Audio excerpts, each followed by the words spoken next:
Welcome into episode 121 of the Avetts and Beyond. My name is Todd Emanuele. We got Ryan Boyles over there. We're broadcasting from the Teddy Belanger Memorial Studio as always, and we have a very special guest today, historian, podcaster, advocate, author, and oh yeah, bassist and OG member of the Avett Brothers. Bob Crawford is back with us today. Welcome back, Bob. Todd and Ryan, it's great to be back with you guys. I hope you're doing So, well. Excellent, yes. Excellent. Thanks for having me. New book is coming out in this month, in a few days. The Avett Patent Tour is 5 weeks away. American History Hotline and The Road to Now are cooking as always. They're going along. Give us the 30-second state of Bob Crawford right now. Busy. Yeah. I mean, I am. I was telling somebody earlier today. It's if you can go back to college in your mind, it is the end of the semester, and you took 20 credits. Yep. Oh man. Basically, that's it. It's like the last week, because with all the Avett, so like people need to realize this tour is going to be something special. It's going to be something they've never witnessed or seen before, and it's learning a lot of songs we've never played before. That's going to be the most fun part. Both Avett Patent songs and cover songs. Yeah. And then there's the Avett songs in there. So, I mean, we are on overdrive. I compare it, the closest thing preparing to this tour was when we did the Jerry Garcia tribute show many years ago. And we learned that, all that material. And the show was in October. We began to rehearse in August. We made a book of the songs and chord structures and all that kind of stuff. But we don't have that luxury. So we'll have rehearsals at the end of the month. But I mean, it is a lot of studying. Why don't we jump into this, Todd? We were going to talk about the tour later in the Yeah. show, but I just want to ask, like, for, as the bassist of the band, like, how do you fit into that process? How do you, or is it just about learning new songs, or did you come close to realizing that there's something else that you can help build with this on stage performance? For this, we're all kind of coming, other than like Scott and Seth and Mike, we're coming to it from the same place of like, we've kind of have a list of songs, and it's up to us between now and when we get together to do our best to woodshed them. And, it's not going to be, when you're rehearsing something by yourself, like there's just going to be these small nuances and details, and they don't really come together until we're all together rehearsing. But you just need to be familiar as much as you can. It's just kind of like you need to do all the reading. You need to make sure you've done the work, you've taken notes, and then when you walk in the room with everybody, it won't feel so strange and so overwhelming. But just the sheer volume of material that we're trying to learn in a short period of time, and then trying to put out a book, a first book at that, there are days where it feels very overwhelming. So is it exciting though? Like learning these new songs to go on tour with all this new music? Yes. It must be. Look, like for me, I want to learn something new. I want to play something new. I want my hands to go on the instrument where they've never gone before. Right. And that is like, I think there's that connection with your brain. Like, we always need to be learning something new. I know people come to the show. They got the ones they want to hear. And I love them all. People say, what's your favorite? Like, I don't have a favorite, and I don't have a least favorite. But it is, just for me personally, and I bet other musicians in, any band would say that, especially if you've been doing it for 25 years, it feels so good to do something, to do new songs. Let me ask you, like, for those fans, for those, like you're mentioning, the Avett fans who may not know Faith No More or even Mr. Bungle, right? Yeah. How would you describe like what Mike Patton is really bringing to the stage? It is okay. So this record, I was telling my wife, and I told Scott this as well. If I was 18, 19, 20 years old and I found this record, I'd be playing it every day. And it would be a season of my life that would be defined by listening to this record, because Mike did something. I know I've said like, leave it to Mike Patton. I've kind of like joked, leave it to Mike Patton to make the best Avett Brothers album.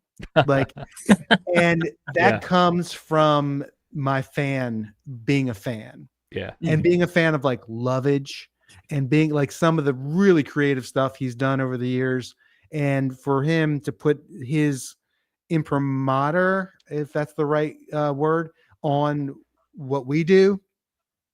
And Scott and Seth's like writing, and really this is a Scott and Mike project is kind of the germ of it. But you just can't like, and I think some of the fans are probably like, I don't know about that Mike Patton guy, and I want to see what I want to see. And granted, I understand that, and people have every right to feel that way.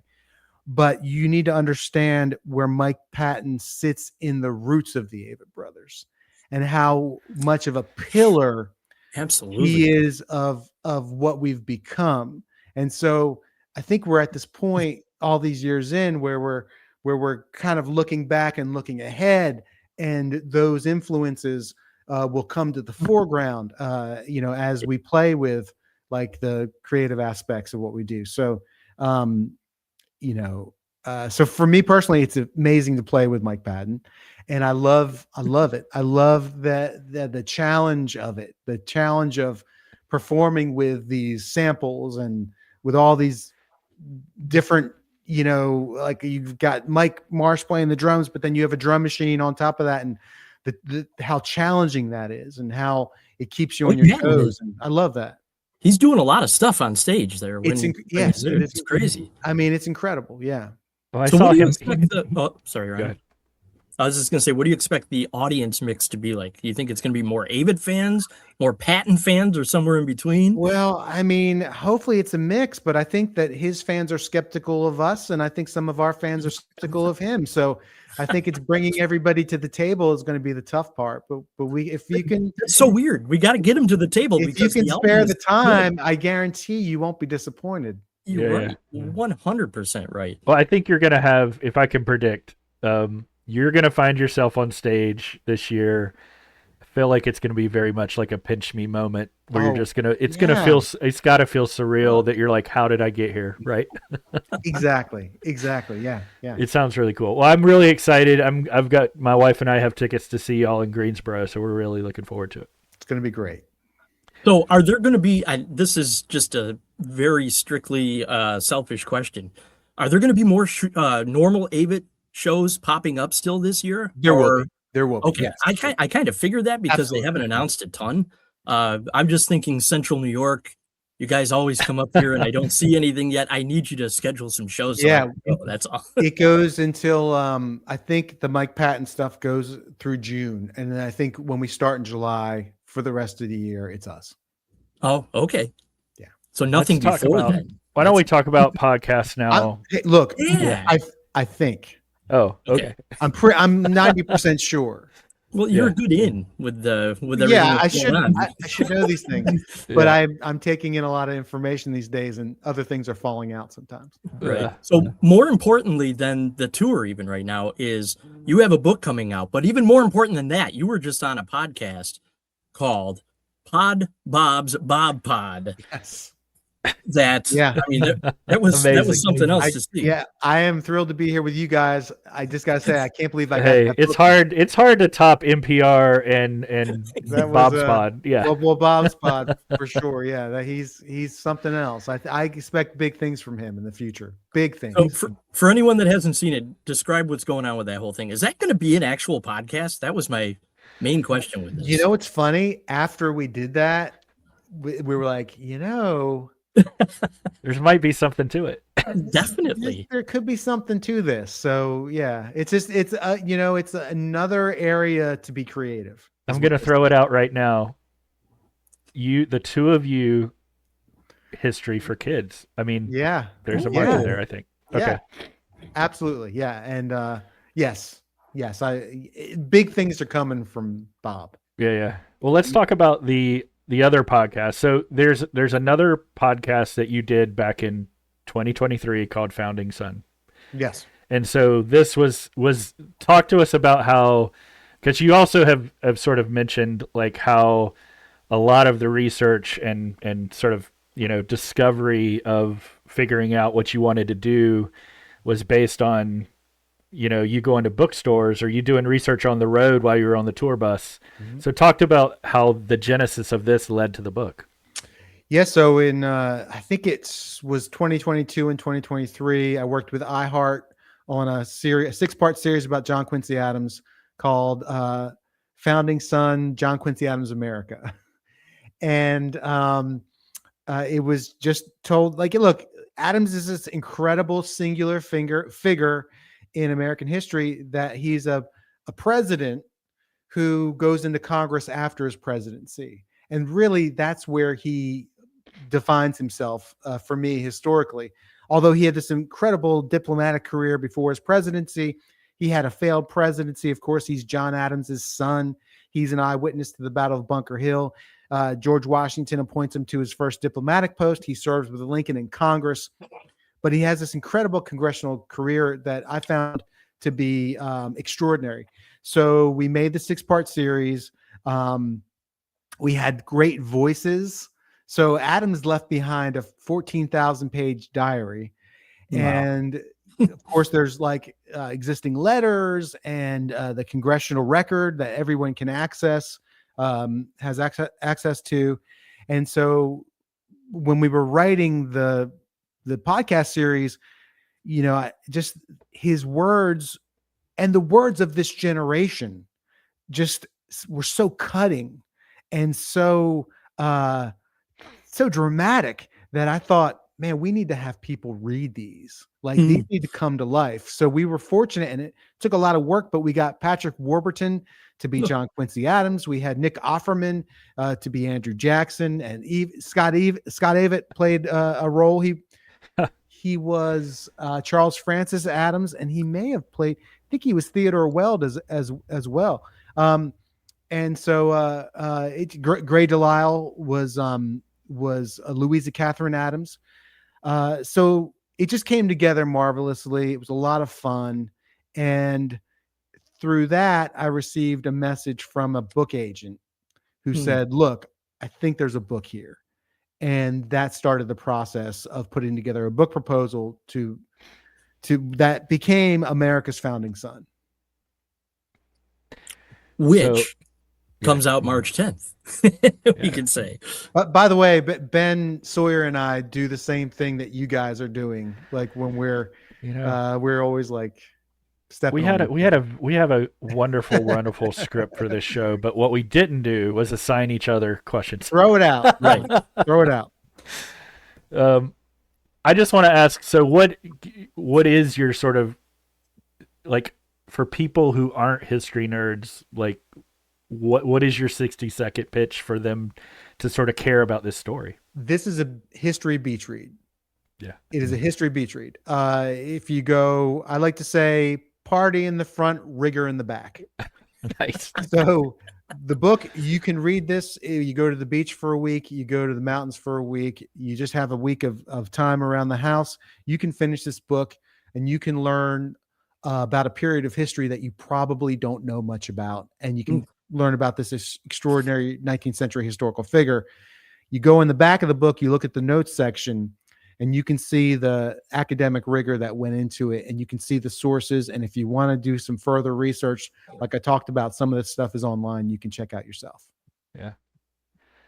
I really want to get into your author's note for a minute. Like so just those 3 pages, like, hit me like a hammer. Like I really, so it really set the stage. You sort of, you have, I could see it almost as like a movie script. You talk about, the aged statesman accused of treason, people calling him a not true, not real American. So it felt like you're drawing these rich parallels to today, I think. And you're talking about, I guess my question is, were you deliberately trying to make the reader kind of feel something about today and have a double take moment? Yeah, because what I've found studying American history is that it's always relevant to today. And like the real thing that I've discovered is that, like, people love to say history repeats itself, or they say history doesn't repeat, it rhymes. But I think that the fact is that people haven't changed. So we're the same people over and over again, making the same mistakes, doing the same things, having the same jealousies, being capable of the same greed and hatred, also at the same time being capable of tremendous acts of sacrifice and love. So that's kind of what I want people to realize in this book. And I want them to recognize, the characters in this book, when they watch the news or they follow our politics, or even they look around their own life, they will see those people like that. We are the same. We're connected. Yeah. Well, when you say we are them, they are us. Yeah. And so are you more making people try to feel hopeful, or do you worry that they'd be terrified by reading that, or is it kind of a mix of both, right? I go back and forth on, sometimes history makes me feel hopeful. Yeah. Sometimes it gives me just enough distance to not be curled up in the fetal position. Right. Sometimes it sends me to my knees in prayer. What we always need to realize is that nothing in our history to this day has been inevitable, right? It's all been contingent on events and people and situations. And like Washington's army escapes from Brooklyn because of the change of the wind, and it's always these little chance things that have made history kind of go. If you think like people in American history, there's always people that have been left behind. There's always people that have been ill-treated, but the idea laid out in the Declaration of Independence and put into somewhat of I want to say like into concrete by the Constitution, made real by the Constitution, is this idealism that we can always better ourselves. And there's always hope for the future. And so we have managed to navigate that, often at the very last minute, and often, I guess Winston Churchill said a long time ago, America will do the right thing after trying the wrong thing over and over again. So I don't know if you should feel better after reading this book. How many tries do we get, I guess, is the question. How many tries do we get? But yeah, like I go through phases where I'm strangely hopeful, but I also, I see the crisis of the moment as clearly as everyone else. So I'm not smart enough to talk politics and stuff all the time, but I got to know how many people in your, during your research and putting this book together, confused John Adams, John Quincy Adams, and Sam Adams. Well, Bob the puppet did. Yeah, that's right. That's I was going to mention that. Yeah. But I'll give him a little grace on that. Right. Yeah, I haven't come into too many people who have confused John Adams and John Quincy Adams, but I don't doubt that some people might. And Sam Adams was the cousin. Right. So John Adams and Sam Adams are cousins. And so I think that John Quincy is a little more distant from Samuel Adams. I want people to know that this book is not cradle to grave. This book takes place from the 1820s to 1848 and what happened in that time period. So I just want people to be aware of that. Hey, one other question I'm interested in finding out about, because this is something I've always wanted to do. Not only did you write this book, the new book, which we haven't even mentioned the name of, America's Founding Son. We kind of did with the podcast, but you not only wrote it, but you also read the audiobook. Yeah. What was that whole process like? It was crazy. It was like a week process, several hours a day. Right here, I did it. I had soundproof, like some sound baffling around me. I worked with a director and just went through take after take after take of. How many times did you have to repeat like lines, like just simple lines from each chapter? Like I didn't realize writing this language of the 19th century is so much different than reading it.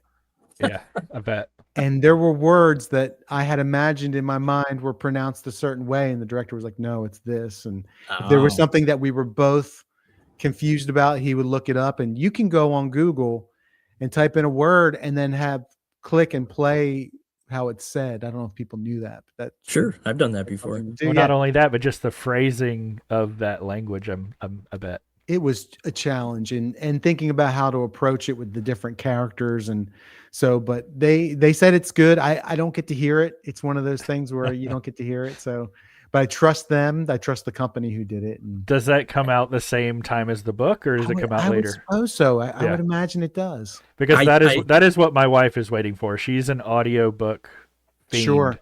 She just constantly has one playing while she's going about her day. Yeah, I looked it up. The audiobook does come out the same day as the book. Great. March 10th. Because I know from experience of looking for audiobooks that sometimes they come out a little bit after, but that's good. Okay. Good news. It comes out the day of. Well, that's what I found, at least, if I can believe what I found. It was on a legitimate website, so I believe it. But I'm looking forward to listening to it, because I want to hear all those words and hear what you went through, and just to hear the finished product. I kind of wish I could hear like the outtakes and stuff too. Did they ever put outtakes at the end of audiobooks? I have some I took some video for social media. I've got some outtakes. Well, I just want to go ahead and interject now during the middle of this that we made a QR code of your website. We're putting up your website. We want everybody to be able to figure out where to go find it on the day. Thank you. So thanks. If you're watching on YouTube, look at it. We all have one. All right. Yeah. There's our moment. But the QR code will take you straight there if you want to scan that. If you're watching this on YouTube. Yes. Pre-order. Yeah. If you can pre-order. It's so like you learn about that gives you like extra points as an author or something, right? It's what they do is for the first week sales, all the pre-orders count for that. Oh, I see.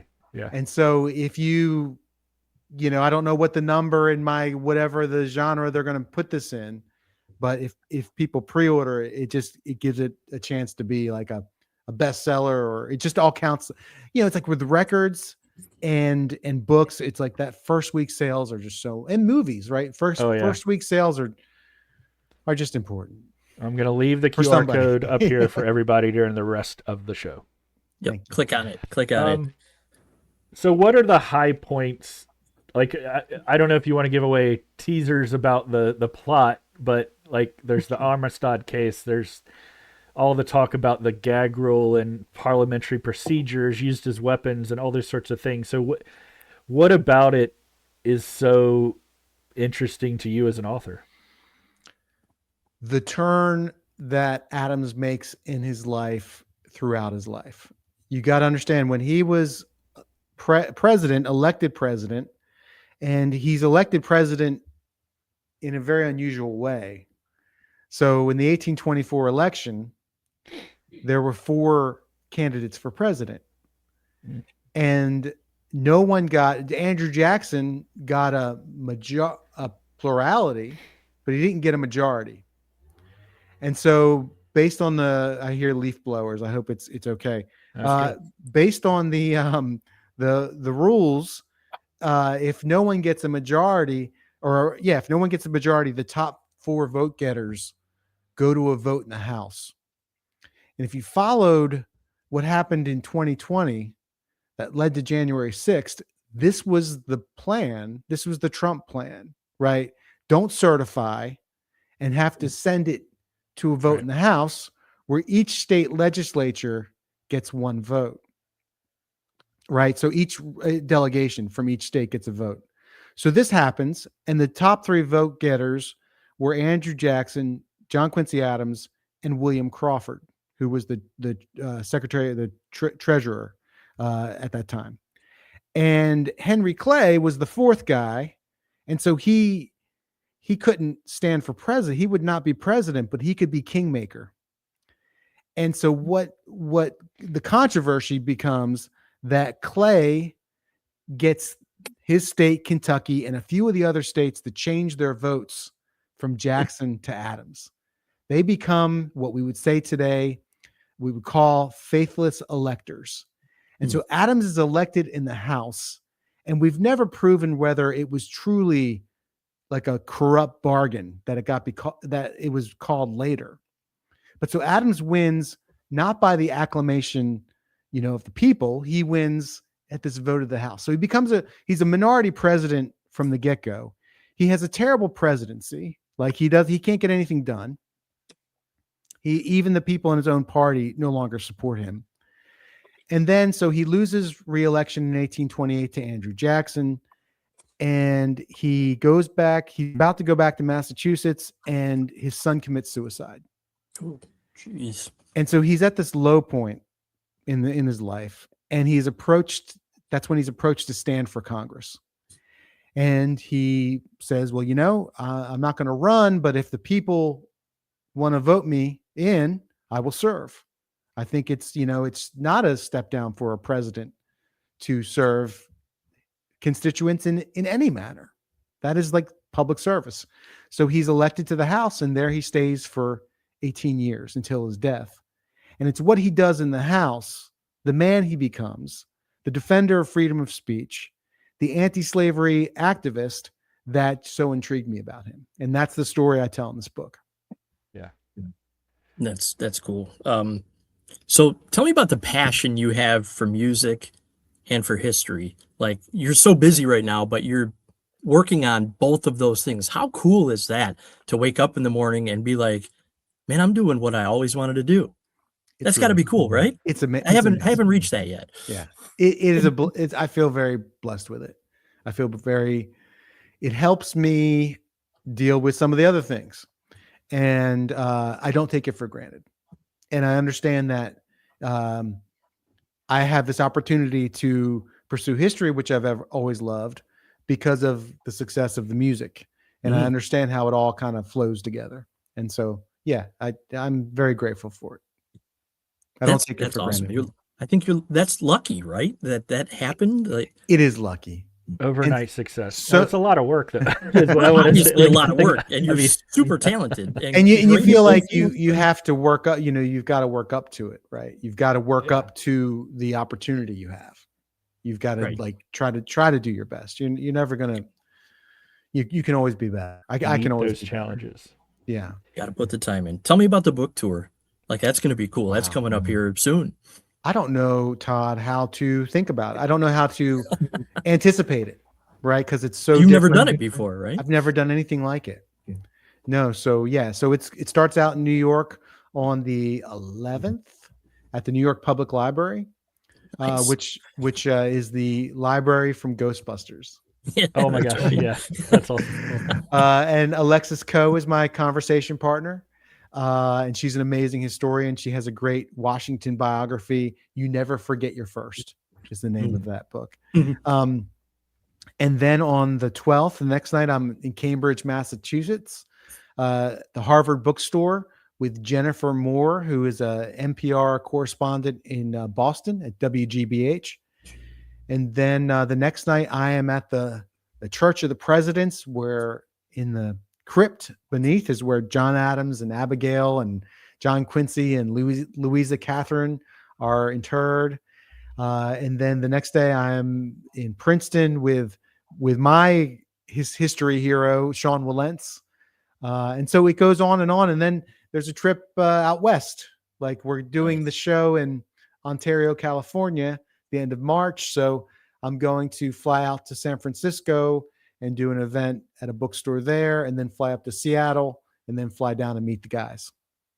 All the detail in this tour, just sound like it sounds like a lot of, so much thought put into this, and how it was, who's going to do what and where you're doing it. Sounds really amazing. It has been months in the planning. It's been a lot of work for a lot of people. And you're probably going to see a lot of Avett fans on the road at these. I hope so. Signings, I imagine. I hope so. Will you sing?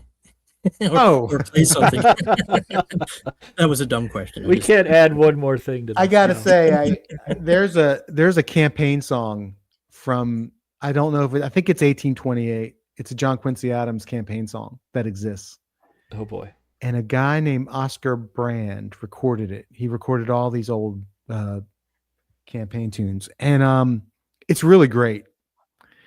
And I was messing around with it on the octave mandolin, and I was like, oh my God, this would be so great to play. And then I was like, you know what? No, it's just too much. Too much. You can let Bob Monson. He can take care of that for you. Too much. Yeah. Pod Bob, he can play that. That's right. So with all this other stuff going on, are you still working on like new music with the guys? We are not. We don't have Okay. that. Maybe next year. Maybe that comes next year. We'll have to stay tuned for that. A lot of stuff to focus on with the Yeah, Avett Patent music, I would imagine, and the book tour and all that stuff to have that come together this year. Okay.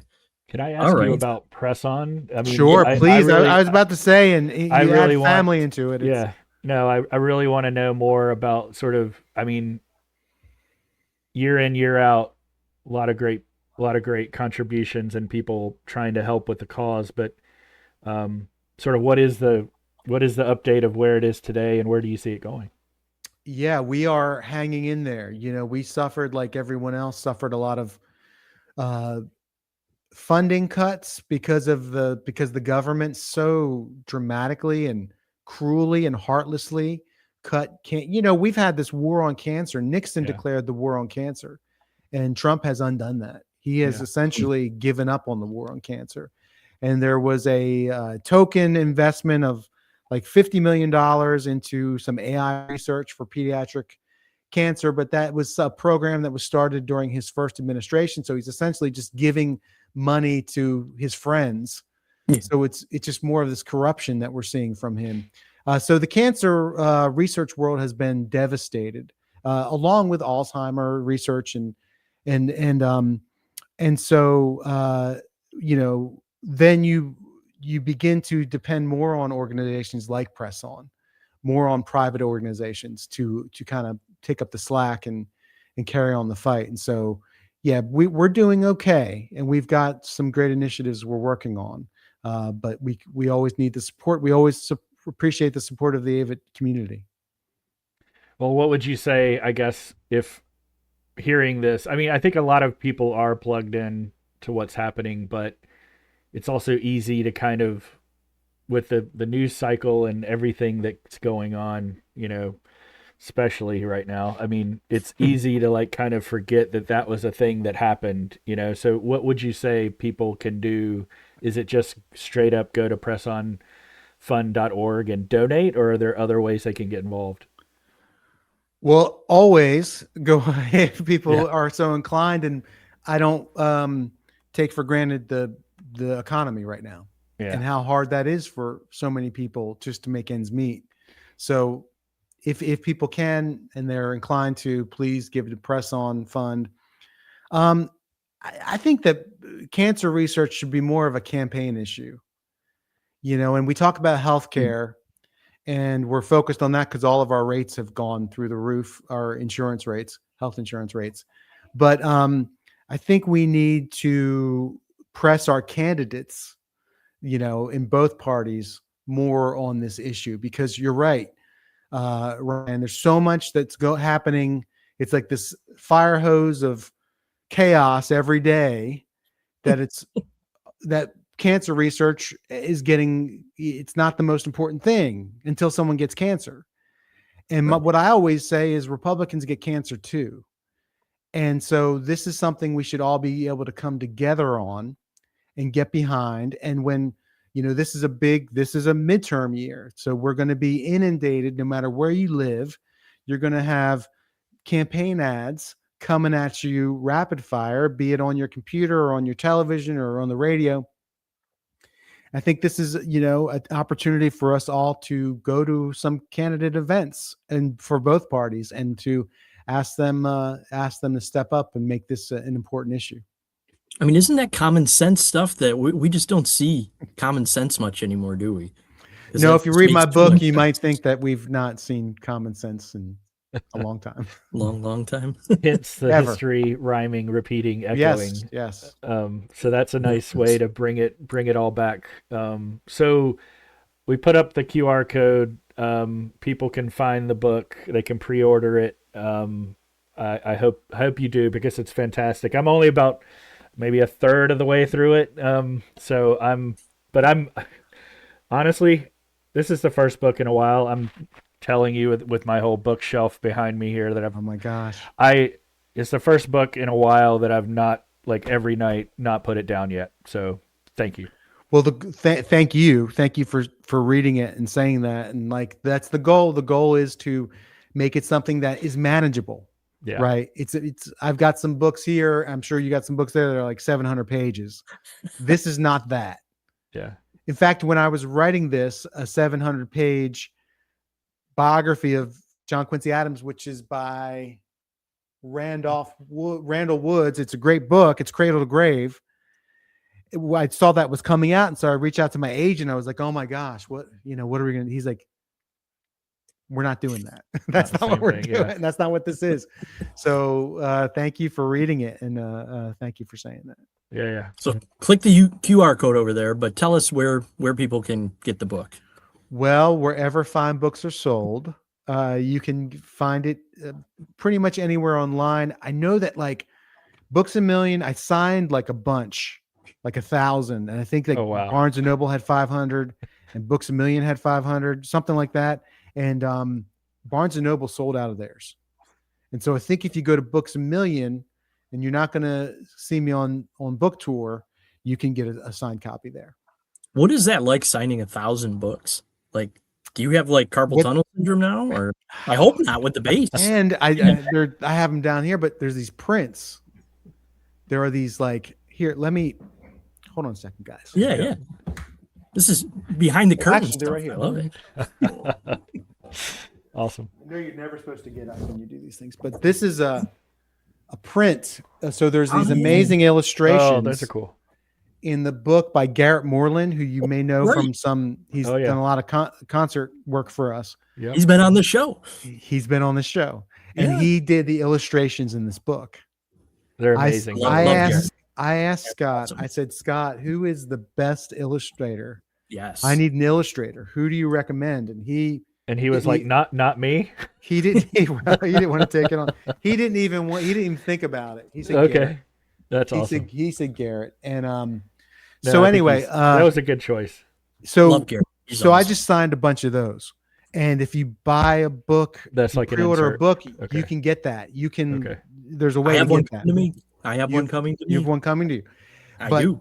But so what they do with the signed books, they send you 1,000 page sheets, and you go through and you sign each page sheet. You send them back in, and then they put them in the book when they print up the book. Nice. And so it took me like 2 days. That's the whole process. Well, and 2 I days, was like 24 hours straight of signing. No, I mean just periods of watching like TV and. But you showed a preview of some of the illustrations, and I wasn't there a panel that's actually you? There was, and I don't think we talked about putting it in. So Garrett just did that. I think I saw that you put some stuff up on Instagram or something. He was being just. I think Garrett posted that too. And because he's drawn us before, he's drawn the band, and so he did that. And we talked about. Thought about putting it in the back of the book, but we just never did that. I'm a comic book nerd, by the way, from way back, and so that's why I love his art so much. And so one of my favorite posters is actually his poster from. He did like that. It was kind of like a fake concert poster of the home tour with Scott and Seth from during the pandemic. Yep. So I love that one. Oh my God, the pandemic. God. I know, right? Oof. Can you believe that was 6 years ago already? I know. I can't. I just can't. I think it blows my mind. Like it almost doesn't feel real now in a way or something. It didn't feel real then. No. Yeah. No, I think about it sometimes. I just can't believe that. I'm so grateful we're on the other side of it. Yeah. And we're back to normal. We'll never be normal, but we're back to abnormal. I think a lot of us did not know where we were headed from there, We did not. And a lot of us didn't make it. A lot of us didn't. That is true. And so, but it's just one of those things that's talk about history and like this period, right? This period, if you want to start it at 2016, if you want to start it at 2000 with the 2000 election and the recount, it's just I see so many parallels and similarities between this period and the 1820s, the 1860s, and just the uncertainty of it all. When something super relevant right now, I think, is that there's a whole generation of young people now who if you're 18 or if you're voting for the first time, you've not known anything different than the period that Mhm. we think is so bizarre right now. Right. The period of like the presidency of like, you know, you go from, you know, Obama to Trump to, you know, Biden, and then back, like people like the kids that are going to vote now don't know anything different. And so for all of us with the different, it's like such a, you know, weird thing to think about, is that there is no normal, right? It's just now. That's right. Yes, yes. We haven't established our new normals, new Right. normals. Yeah. And it's so well said. Like kids, like my son's 14. He doesn't know a politics other than these politics that Right. are so My, bitter. my And daughter's 14. It's the same thing. Yeah. like I remember a time where people were like, "Yeah, this guy, like it. Oh, they're the same. They're all the same. They're the same, you know." Yeah. And they're not the same. Well, it's to me it's disheartening, and that's where I want to try to find the hope or the answer, is like, where do we, I don't know if it's like going back to something. I think that's sometimes the wrong way to No, can't approach it. happen. Yeah, yeah. But what do you want to evolve into? What do you want your values to be? Like sometimes I even post something, you know, politically charged on Facebook, even though my wife tells me not to. And then I always try to end it with like a bridge building phrase that I love, Yeah. which is, who do you want to be, America? Like I like to Right. ask people, like, you know, think about it.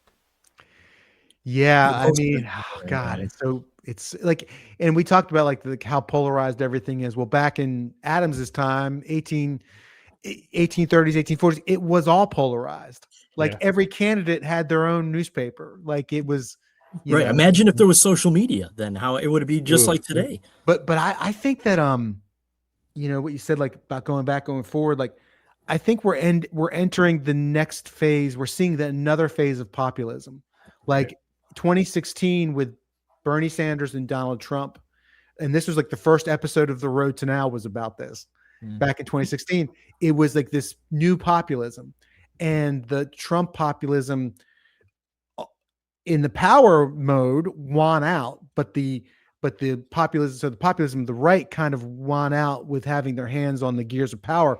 But the populism on the left, you know, it has been ever present, and is still powerful. And I think like with the, you know, without getting, I know we're kind of coming to the end of our time, but with like Epstein files and a few other things I'm seeing, I'm beginning to see like a populism arising that's beyond MAGA and beyond the left. And it's more of a kind of an independent grassroots form of populism that I think may begin to define itself in the next 2 or 3 years. So Yeah. bottom line, are things going to get better, Bob? Just tell us. Things will stay chaotic. Oh, you're probably They'll be not different. Well, the only change is constant, is what I like to say. That's right. And you know what? Something good's going to happen. And then a couple days later, something better is going to happen. And then something not so good is going to happen. And then something worse is going to happen. And then Well, something okay is going to happen. Well, I think if we were to go back to what you said with the origin of this story, when Adams was elected, maybe people would actually think different. What if we could have 4 candidates? What if we have 3? That would, like or 3, real like, candidates, but that would change people's perspectives and the calculus of all this, I think. But yeah. All right, so go get the book, pre-order the book. It comes out March 10th, but go to that little QR code up there in the corner and click on that and buy the book, or go to anywhere you get books and pre-order it. Go find the podcast, The Road to Now, American History Hotline. Go find Founding Son too, because I think that would be an interesting listen going into reading the book, perhaps. Yes. So, Bob, thank you so much for coming on. We love having you on here. We hope you come back again, and have fun on the book tour. Good luck with everything, and we'll see you out on the road with the Avetts this summer. Thanks, guys. I appreciate you. Thanks, Take care, Bob.